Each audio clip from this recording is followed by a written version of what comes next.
Alhamdulillah wassalatu wassalamu ala Rasulillah nabiyina Muhammadin wa alihi wa sahbihi wa man walah. Asyhadu an la ilaha illallah wahdahu la syarikalah wa asyhadu anna Muhammadan abduhu wa rasuluh. Amma ba'd. Lihatlah batu ini betapa kerasnya.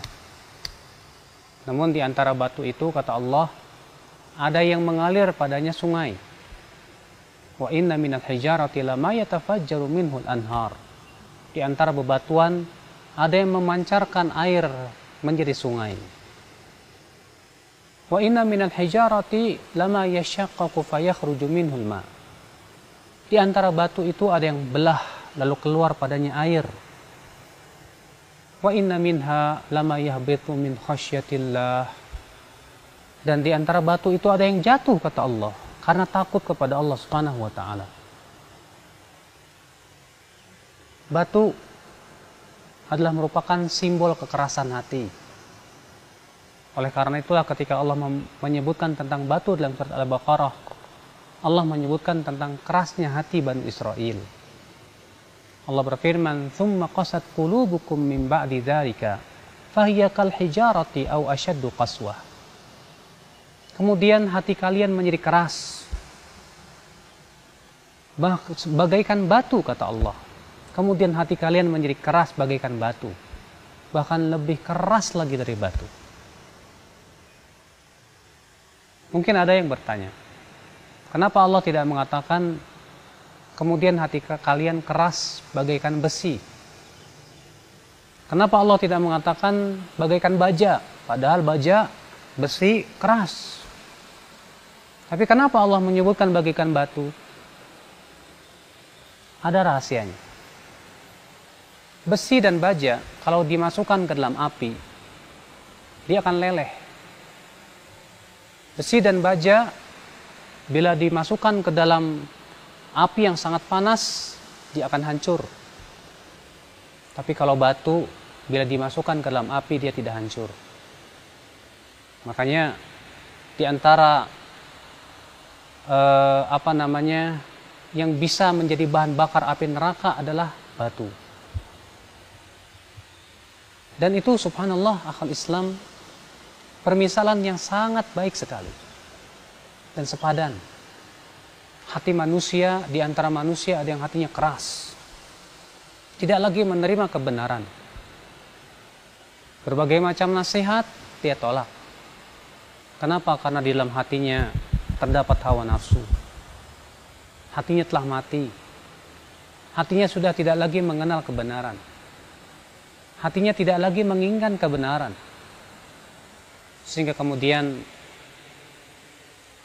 orang-orang yang menasihati dia, baik itu para nabi ataupun para ulama, sudah tak lagi bermanfaat bagi dia. Akhal Islam, a'azakumullah. Oleh karena itulah ya akhi, kita sebagai seorang hamba, kita berlindung kepada Allah daripada kekerasnya hati. Adalah Rasulullah SAW berlindung, wa min qalbin la yakhsha, ya Allah kau berlindung dari hati yang tidak bisa khusyuk, yang tidak takut kepada Allah Subhanahu wa taala. Banyak perkara yang menyebabkan hati kita menjadi keras bagaikan batu. Yang pertama adalah dosa. Dosa yang menyebabkan hati kita menjadi kelam. Kata Rasulullah SAW, innal abda idza adnaba dzamban nukitat fi qalbi nuktatun sauda. Seorang hamba apabila ia melakukan dosa akan diberikan goresan hitam di hatinya. Fa in taba, jika ia bertaubat, saqula qalbuh, maka akan menjadi kembali bening. Fa in ada zida, tapi bila ia kembali kepada dosa akan ditambah lagi. Hatta ta'lu qalbah, sehingga titik-titik hitam itu memenuhi hatinya. Akhirnya apa yang terjadi? Dia sudah tidak lagi mengenal yang ma'ruf. Dia sudah tidak lagi mengingkari yang mungkar. Hatinya sudah keras, hatinya sudah mati. Cahaya iman tak lagi bisa masuk ke dalam hatinya. Kenapa? Karena ia telah kelam dengan dosa. Di antara perkara yang membuat hati kita keras, yaitu ya akhi a'azakumullah ittiba'ul hawa, banyak mengikuti hawa nafsu. Orang yang senantiasa mengikuti hawa nafsu hatinya keras, membatu. Di mana orang yang tersesat jalan karena hawa nafsu, sulit sekali mendapatkan nasihat.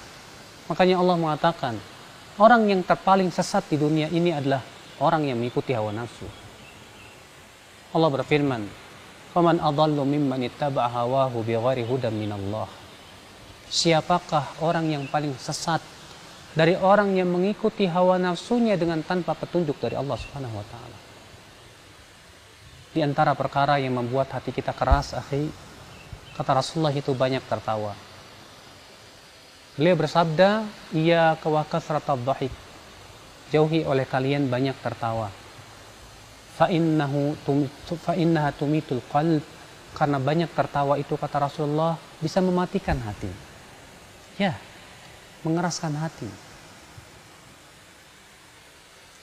Bagaimana caranya? Bagaimana caranya supaya hati kita menjadi lembut? Kita ingin mempunyai kelembutan hati. Ketahuilah, akhi, melembutkan hati banyak perkara yang bisa kita lakukan. Yang pertama itu banyak berzikir kepada Allah, banyak membaca Al-Quran, banyak menaati Allah Subhanahu wa taala. Itu bisa melembutkan hati-hati kita. Allah berfirman, "Ala bi dzikrillahi tatma'innul qulub." Ketahuilah, dengan zikir kepada Allah, hati kita akan menjadi tentram dan enak. Di antara yang bisa melembutkan hati kita, ya akhi, yaitu mengusap kepala anak yatim. Ada seorang sahabat mengadu kepada Rasulullah tentang kerasnya hatinya. Maka Rasulullah mengajarkan untuk mengusap kepala anak yatim. Kata Rasulullah, niscaya itu akan membuat hatimu lembut. Apabila mengusap anak yatim, kepalanya itu membuat lembut hati. Lebih-lebih apabila kita bisa membantu anak yatim. Akhwal Islam, cobalah kita senantiasa memeriksa hati kita. Kita berusaha untuk melembutkan hati kita. Jangan sampai hati kita menjadi hati yang keras. Wabillahi taufiq. Subhanakallah bihamdik. Asyhadu an la ilaha illa ant. Astaghfiruka wa atubu ilaik. Wassalamualaikum warahmatullahi wabarakatuh.